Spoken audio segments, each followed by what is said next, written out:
Kumbuka kwamba mnamo tarehe 18 Februari mwaka 2026 zilisambaa taarifa kwenye mitandao ya kijamii kuhusu malalamiko ya taasisi ya Al-Malid juu ya umiliki wa kiwanja namba 8 kitalu AY Nzoguni.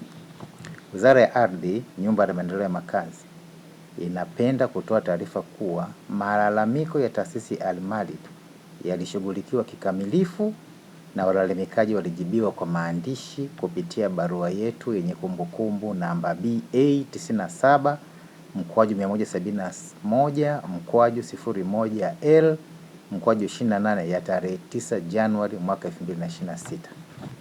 Kumbukumbu za umiliki zinaonyesha kuwa Al-Malid iliwahi kumilikishwa kiwanja namba 1 kitalu H Ihumwa jijini Dodoma wakati wa mamlaka ya ustawishaji makao makuu yaani CDA, na hiyo ilikuwa ni tarehe 21 Machi mwaka 2009 kikiwa na ukubwa wa mita za mraba 181,700 na walipewa kwa maajili ya matumizi ya taasisi.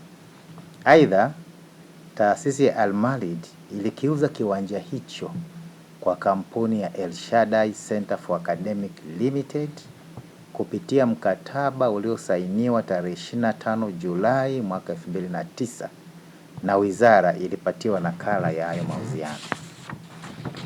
Taasisi ya Al-Malid ilianza kulalamika kuhusu hiki kiwanja tajwa mnamo mwaka 2019.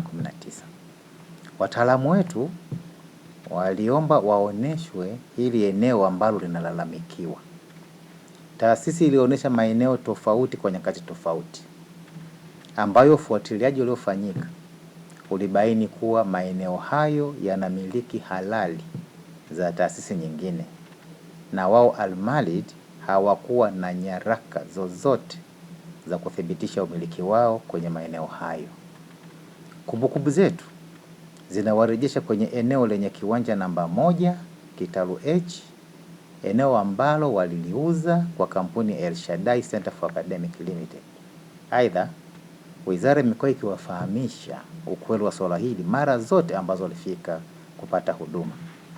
Wizara inapenda kuutaarifu umma kuwa upatikanaji na umiliki wa ardhi unasimamiwa kwa mujibu wa sheria za ardhi pamoja na kanuni zake, na hii imewekwa maksudi ili kuondoa migogoro kama hii na vile vile kuimarisha usimamizi bora wa rasilimali ardhi.